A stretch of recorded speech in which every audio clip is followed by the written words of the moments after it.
acuérdense que les dije que hay una doctora en medicina, tiene un doctorado en medicina, Gaby, que es la que básicamente se encarga de la rama de especialización de la biomédica en CETI. Entonces ella, de hecho, en alguna ocasión se la llevaron por el régimen político y era la que dirigía todos los laboratorios del estado de Jalisco. Entonces, tiene una formación en el CIDES, que es uno de los institutos más prestigiosos que hay para la gente que estudia maestría en medicina y doctorado en medicina. Entonces, por ahí está Gaby, si en algún punto te interesa, pues te puedo contactar con Gaby. Sí, estaría bueno para el trabajo que sigue, más o menos ahí, tener una guía, un norte. Ok, te puedo contactar con Gaby. Bien. ¿Le mando correo o cómo le hacemos? ¿O le mando WhatsApp? No, yo tengo su celular. Tengo su celular, le hablo y ya en un momento dado, si me dice, si me da la autorización, te paso el teléfono, te pongas de acuerdo con ella. Perfecto, gracias, maestro. Por nada. Vamos entonces, acuérdenme, si voy en esta parte, en donde hablábamos precisamente de esta parte de aquí. Según yo, sí, aquí me quedé. Bueno, que les dije que este tipo de preguntas, de hecho, fíjense, muchas de las preguntas que les puso, de los problemas que les puse en este nuevo estudio de caso, la mayoría las van a poder resolver ustedes a lo largo de todo este parcial. A lo largo de todo este parcial les va a dar clic en algunos de los problemas múltiples en las que están enfrentados en este tipo de cosas. ¿Por qué? Porque es un mercado, fíjense, se volvió un mercado sumamente, aparte es un mercado fértil, también hay que decirlo, es un mercado muy fértil, pero se volvió un mercado sumamente cuantioso. ¿Por qué sumamente cuantioso? Por las posibilidades altísimas que ofertan algunos laboratorios genetistas, donde pues te permiten diseñar a tu hijo a tu gusto, o donde te ofertan la posibilidad incluso que ese es un tema muy controversial, lo vamos a ver más adelante, un tema muy controversial porque de repente en el aspecto de la clonación te ofrecen células madre y realmente no son células madre, habría que distinguirlas porque son denominadas células mesenquimales, así se les llaman, células mesenquimales, sin embargo, pues te las ofertan como células madre, la gente paga una verdadera fortuna, a veces pobre gente se endeuda, evidentemente porque si te detectan una enfermedad, imagínate, te detectan un lupus, te detectan un cáncer, te detectan cualquier otro tipo de enfermedad inmunodegenerativa,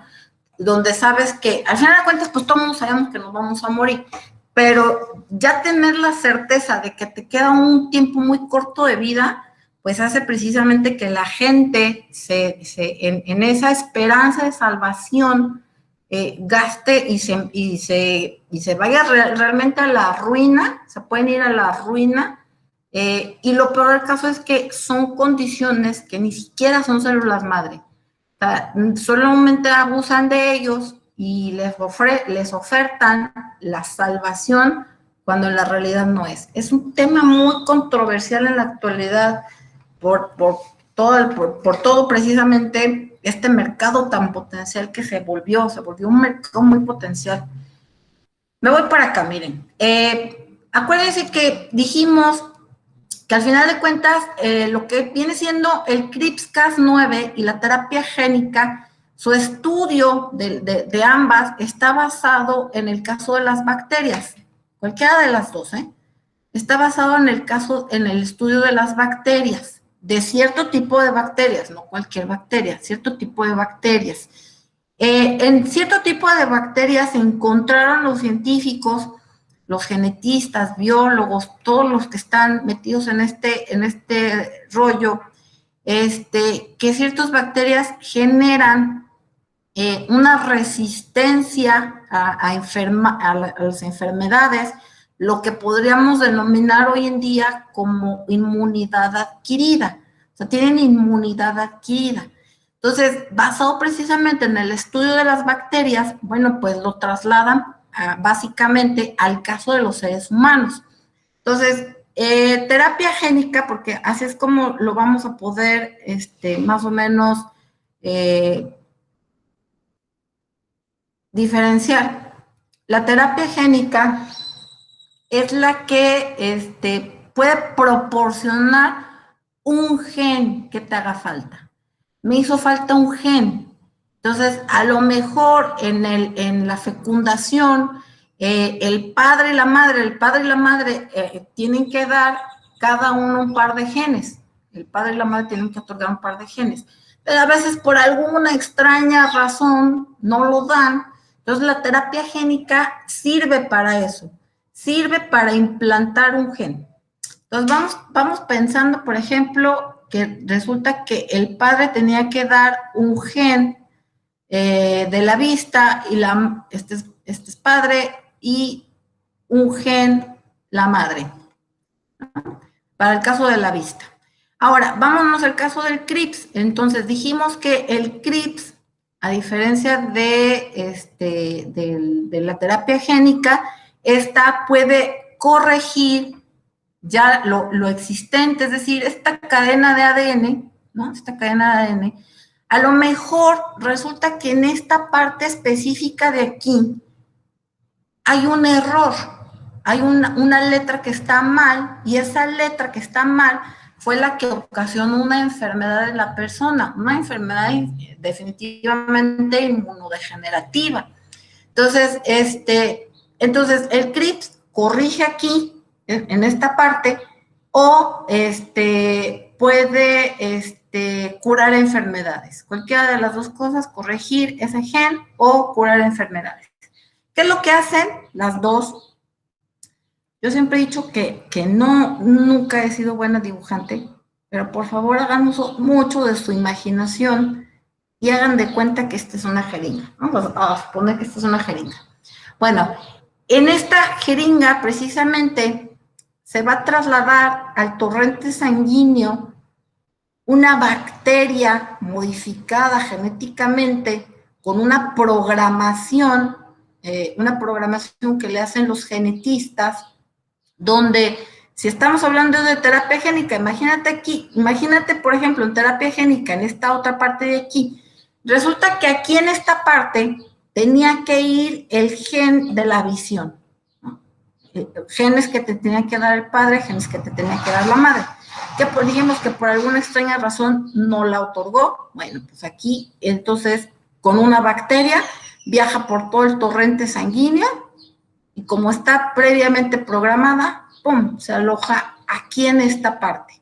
Entonces, ¿qué es lo que pasa? Pues va precisamente a dar el gen faltante y completa la cadena de ADN, lo cual resulta que para esa persona le devolvió literalmente la vista.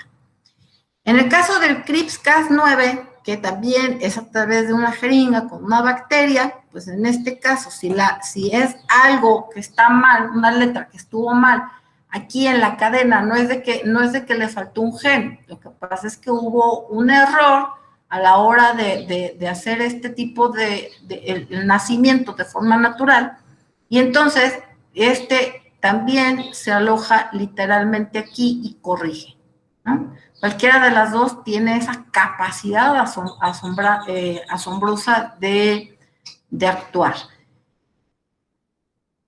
Vamos a leer y no llegué a esta parte, ¿verdad? Corríjanme si me equivoco. No he llegado a eso, maestra. Ok. Lo voy a leer de corridito y ahorita se los explico. Era algo que Darwin decía. Dice, si la miseria de los pobres no fuera causada por las leyes de la naturaleza, sino por nuestras instituciones, grande es nuestro pecado. Vamos a darle un vistazo a lo que Darwin decía y lo vamos a poner en dos partes. Esta que está aquí.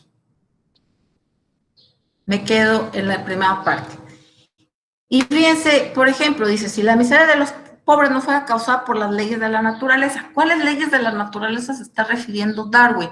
Parece que Darwin proviene precisamente de teoría de la evolución y habla de la supervivencia del más apto, bla, bla, bla, bla, bla. Ya más o menos sabemos qué es el caso de Darwin. Entonces, ¿qué es lo que significa? Bueno, las personas que desafortunadamente tienen de nacimiento, por ejemplo, son ciegas de nacimiento o cualquier otra causa, pues quedan rezagadas. Me gusta platicar esta anécdota porque fíjense, hace algunos años en SETI, yo tenía un alumno, yo no me había dado cuenta, lo primero que yo hacía cuando estaba en el aula, llegaba al aula y lo primero que hacía era nombrar lista. Entonces, había un chico al que siempre yo nombraba y pues nunca me contestaba. Entonces, yo supuse que el chico ya se había salido del grupo, que a veces suele suceder. Yo dije, o no entró o se salió, quién sabe. Entonces, yo siempre le ponía falta. Era sordo, ¿no? Era sordo, efectivamente. Efectivamente, no me había dado cuenta y nadie del grupo me decía nada. Lo peor de caso es que nadie del grupo me decía nada. Entonces, yo solía, llegaba a la clase, nombraba lista y apuntaba en el pintarrón lo que era la clase de ese día, ¿no? Apuntaba, y después les daba chance a los muchachos que tomaran notas, porque después me iba con la explicación como ahorita lo estoy haciendo. Entonces, hasta un buen día, ya casi pasó el segundo parcial, le pregunto a este chico en específico, oye, ¿qué entiendes por esto? Le hice una pregunta específica a él.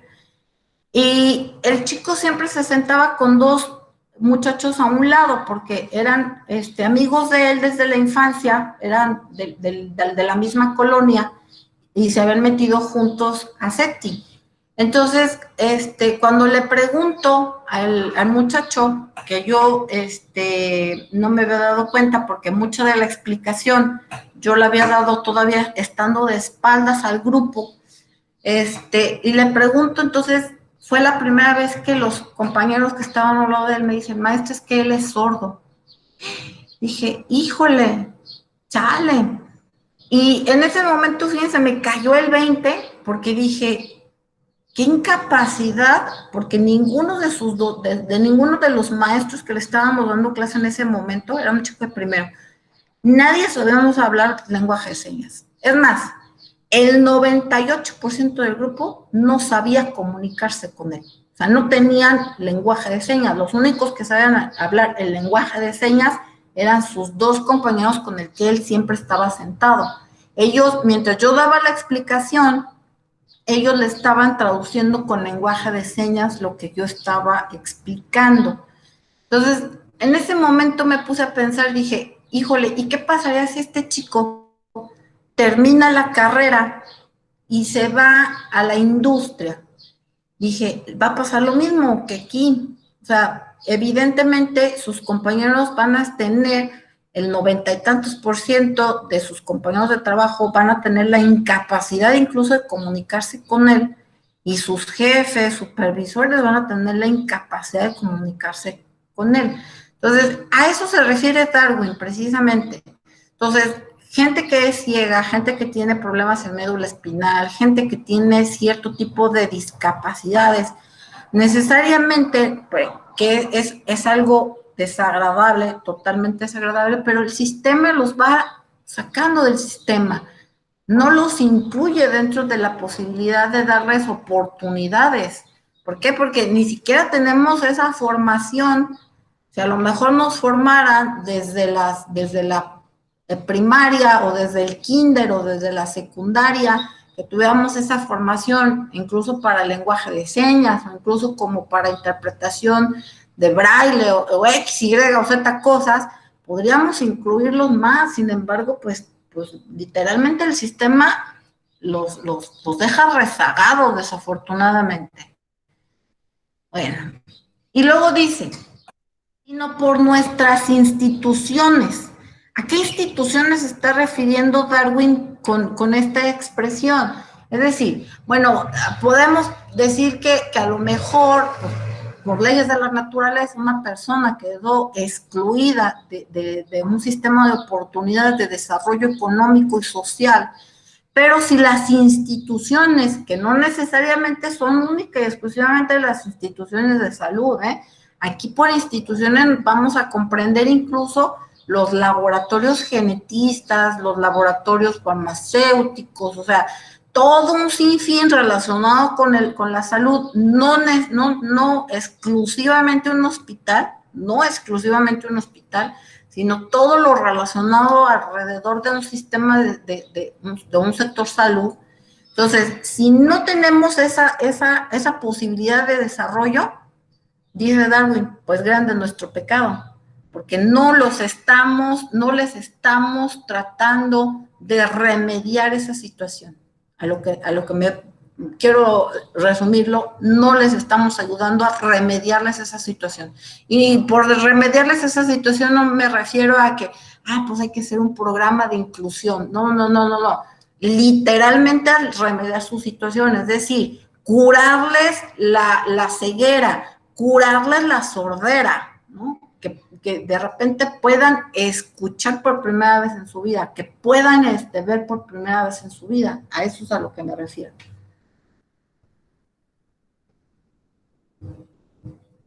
Ok, entonces, hoy en día dice, podemos encontrar que gracias a los avances científicos hay un nuevo tratamiento. Fíjense, aquí vamos a entrar a esta cuestión ética esencial. Hay un nuevo tratamiento para las personas que padecen un defecto genético que afecta la visión. Dijimos que en la visión, el padre y la madre tienen que otorgar genes para que podamos tener visión nosotros. Pero, ¿qué pasa cuando dijimos que cuando no lo otorgan? Bueno, pues cuando no lo otorgan, pues está precisamente la terapia génica. La terapia génica es la que otorga en esa cadena de ADN que ya vimos hace un momento, ese gen faltante.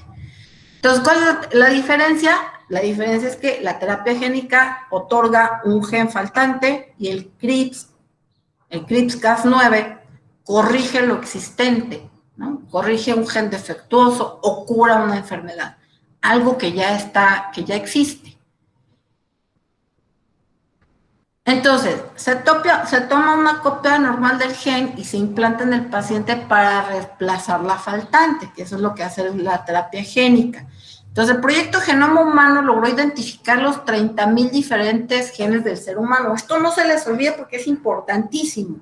Es importantísimo porque a partir de vamos a poder entender, llegado el punto de la inseminación artificial y la inseminación in vitro, ese conocimiento que hoy tienen los científicos, esa identificación de los 30,000 diferentes genes del ser humano, entonces ya pueden ofertar precisamente hijos sobre diseño. Por eso no se les debe de olvidar, es una parte importante.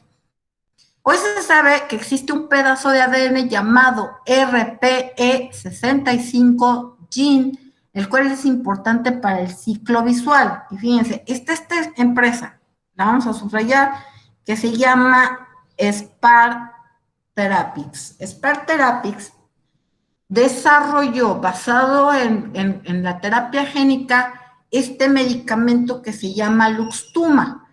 ¿Luxturna qué es? Es una inyección, literalmente es una inyección que se aplica, una inyección a cada ojo.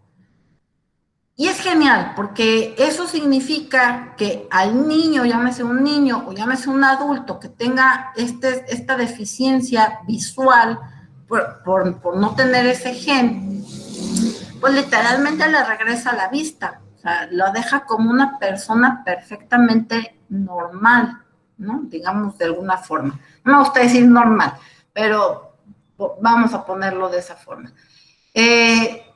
Y resulta que, ¿cuál es el único inconveniente del caso de Spark Therapeutics? El costo. ¿Cuánto cuesta esa terapia que está ofertando en el mercado. Cada inyección en cada ojo que se aplica una sola vez, cada inyección cuesta $350,000. Por los 2 ojos te cuesta $750,000. La pregunta clave aquí es, ¿qué capacidad de la población tiene el poder adquisitivo para pagar semejante cantidad? ¿Qué capacidad? Y la parte más inconveniente, una de las partes más inconvenientes, es de que estos laboratorios, por eso les dije, las farmacéuticas son, si nos quejamos, por ejemplo, de los petroleros, los tejanos, los de Arabia Saudita, que son sumamente corruptos, por piedad las farmacéuticas son más corruptas, son corruptísimas, y los laboratorios igual. Entonces, el paro de ellos, maestra, es que tienen esos precios que para, según ellos, seguir invirtiendo en la investigación. A eso voy, Olmar. Efectivamente, ese es el pretexto que ponen cuando te voy a decir cuál es la realidad. La realidad es más espeluznante. Generalmente este tipo de laboratorios biotecnológicos son financiados con dinero público.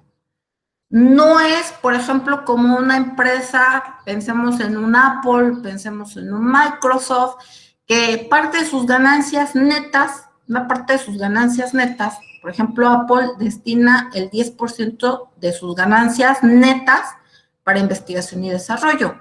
Microsoft más o menos anda por el estilo. Estamos hablando de millones de dólares, lo que le invierten en investigación y desarrollo. Estas no.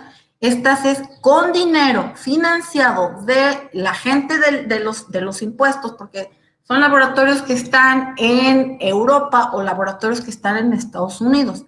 Si están en Europa o están en Estados Unidos, es dinero de los contribuyentes, dinero que se recauda de los impuestos de los contribuyentes, y una parte del gasto público se destina para estas empresas para que emprendan precisamente investigación y desarrollo para erradicar este tipo de enfermedades. Entonces, no es dinero de ellos, ojo, no es dinero de ellos netamente, como para decir, bueno, pues es que yo destiné una parte de mis ganancias netas, pues tengo que recuperar la inversión. Es dinero del contribuyente. Y aparte, como es dinero del contribuyente, les cobran a los usuarios, a los consumidores, a los enfermos, les cobran una cantidad estratosférica de dinero para este tipo de cosas.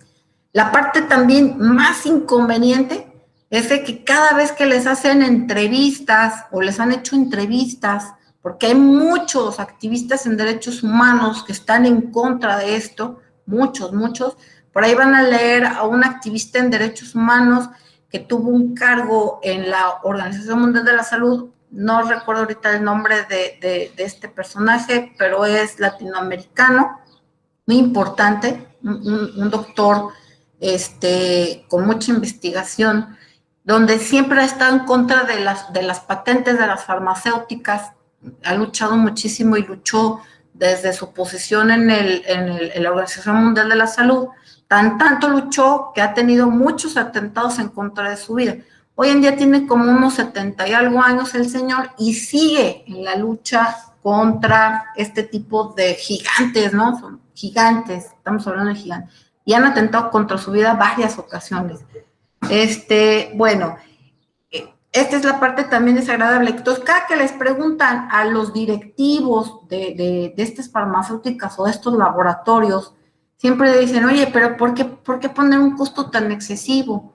Y ellos siempre preguntan, hacen una pregunta que a mí siempre me ha parecido muy estúpida, que te hagan ese tipo de pregunta. Dice, es que ¿cuánto vale la vida de tu hijo? ¿Cuánto vale la vida de tu hija? ¿Cuánto vale la vida de tu padre? ¿Cuánto vale la vida de tu madre? ¿Cuánto vale la vida de tu esposo, tu esposa? Pues evidentemente, qué pregunta tan estúpida. Claro que no tienen valor, no le podemos poner un valor monetario, evidentemente. Entonces, el que te digan eso para justificar un precio tan excesivo, qué tontería tan más grande. A mí, en mi muy particular punto de vista, eso yo. Vámonos para la... Ay, chale. Ahí, me fui a otro caso, acá. Bien, vamos al siguiente. Fíjense, el siguiente es esta otra enfermedad, que también ya tiene una cura, que es esta enfermedad denominada AME. Es una atrofia muscular espinal tipo 1, que es la más severa, esta de AME. Es una enfermedad muy similar, hasta cierto tiempo muy similar como el caso de la esclerosis múltiple. El caso de la esclerosis múltiple, pues llega el momento, de hecho, había un chico también en el CETI que lo diagnosticaron muy jovencillo, de esclerosis múltiple, el muchacho.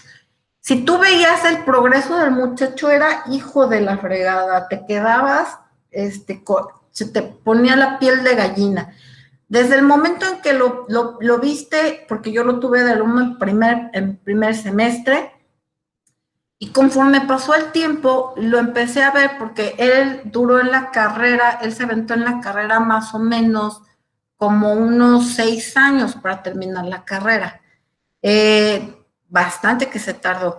Pero en ese tiempo que yo lo veía por ahí, me lo encontraba por los pasillos, y empecé a ver su deterioro, el deterioro que empezó a tener este chico, a pesar de que era un chico muy joven.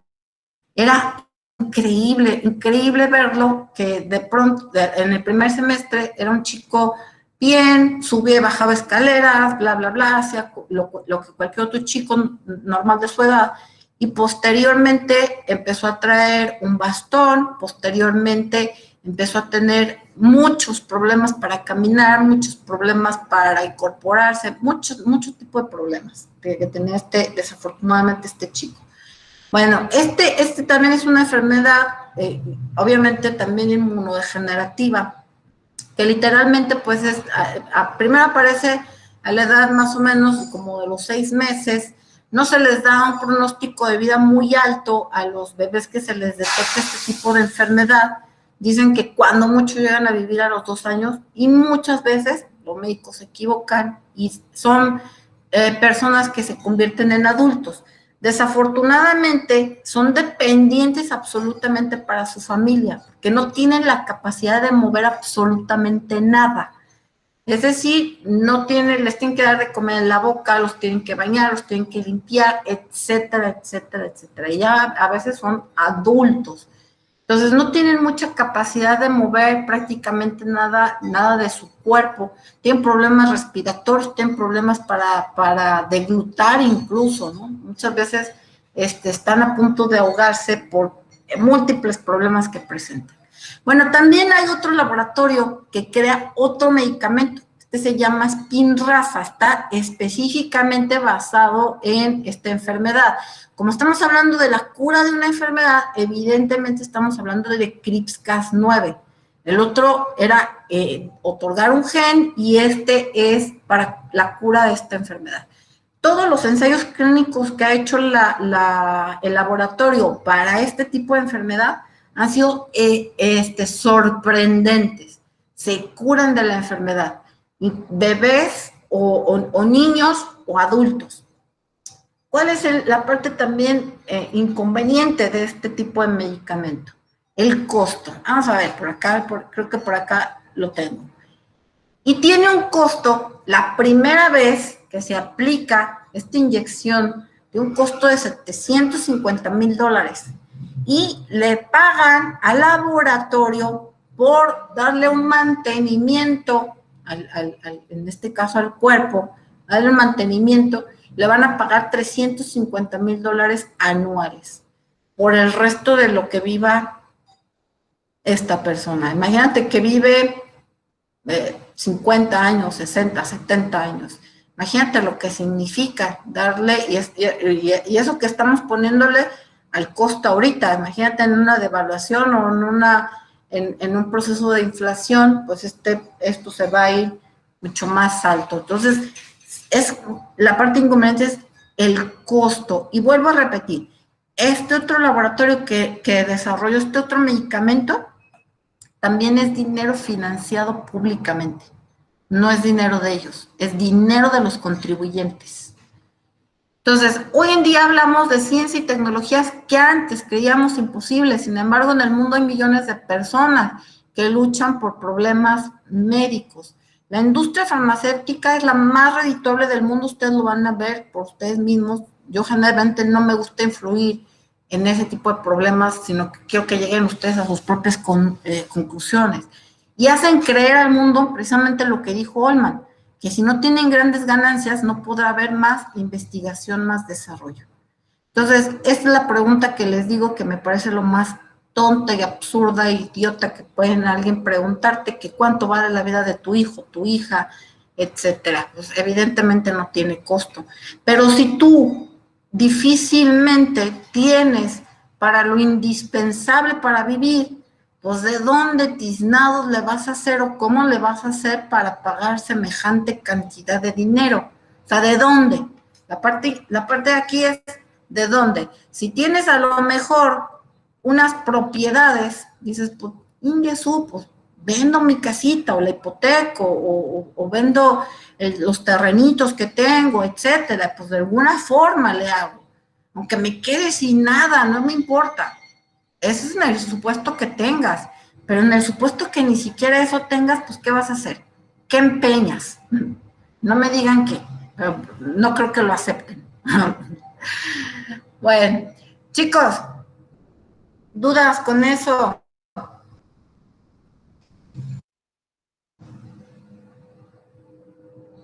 No, maestra, sin dudas.